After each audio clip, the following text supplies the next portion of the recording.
अस्सलाम वालेकुम coders, welcome back to my YouTube channel.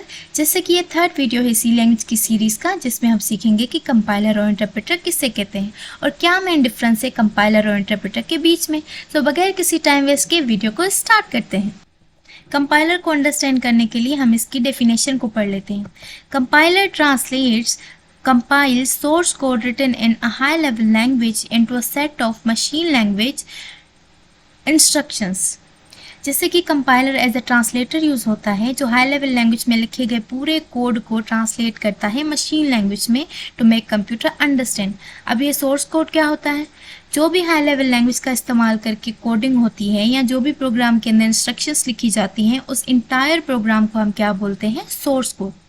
These machine code instructions can be understood by computer। जैसे कि मैंने आपको बताया था कि जो कंप्यूटर है वो मोनोलिंगुअल है, वो जस्ट मशीन लैंग्वेज को ही अंडरस्टैंड कर सकता है। सो इस वजह से ही हमें हाई लेवल लैंग्वेज को ट्रांसलेट करना पड़ता है मशीन लैंग्वेज में टू मेक कंप्यूटर अंडरस्टैंड। अब वो कौन सी लैंग्वेज हैं जो कंपाइलर को एज अ ट्रांसलेटर यूज़ करती हैं?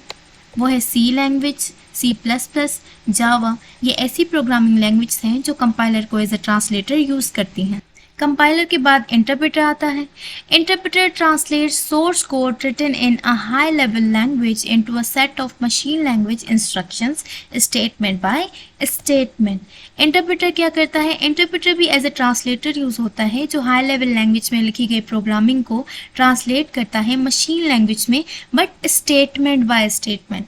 Interpreter line by line source code को ट्रांसलेट करता है मशीन लैंग्वेज में। अब वो कौन सी प्रोग्रामिंग लैंग्वेज हैं जो इंटरप्रेटर को एज ए ट्रांसलेटर यूज़ करती हैं? वो है जावा स्क्रिप्ट, पाइथन, रूबी। ये ऐसी प्रोग्रामिंग लैंग्वेज हैं जो इंटरप्रेटर को एज ए ट्रांसलेटर यूज़ करती हैं। अब हम देखेंगे कि कंपाइलर और इंटरप्रेटर के बीच में डिफरेंस क्या है। Compiler transforms code written in a high level programming language into the machine code at once before program runs. जैसे कि कंपाइलर जो है वो हाई लेवल लैंग्वेज में लिखे गए प्रोग्राम को कन्वर्ट करता है मशीन कोड में एक ही बार में। कंपाइलर जो है ट्रांसलेट करता है हाई लेवल लैंग्वेज को मशीन कोड में एक ही बार में, और फिर वो आउटपुट शो करता है। Whereas an interpreter converts each high-level program statement one by one into the machine code। हालांकि इंटरप्रेटर क्या करता है? वो ओवरऑल कोड को ट्रांसलेट नहीं करता, बट ओवरऑल कोड में से लाइन बाय लाइन जो है कन्वर्ट करता है हाई लेवल लैंग्वेज को मशीन कोड में और प्रोग्राम के चलते वक्त। अब हम इस स्लाइड पर देखते हैं जैसे कि हाउ कंपाइलर वर्क्स। अब कंपाइलर क्या करता है? पहले सोर्स कोड को लेता है, उसे पूरा कंपाइल करता है, जिसका मतलब है ट्रांसलेट करता है मशीन कोड में, और फिर उसका आउटपुट शो करता है। हालांकि इंटरप्रेटर क्या करता है? वो सोर्स कोड को में से एक लाइन लेकर इंटरप्रेट करता है और फिर उसका आउटपुट शो करता है।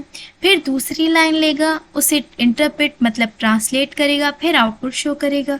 तीसरी लाइन लेगा, इंटरप्रेट करेगा और फिर आउटपुट शो करेगा। अब इन दोनों में से अगर आपसे पूछा जाए कि स्लोवर ट्रांसलेटर कौन हुआ, तो ऑब्वियसली इंटरप्रेटर हुआ। Compiler is faster than interpreter. So that's all. Thanks for watching. Don't forget to like, comment and subscribe for more coding content.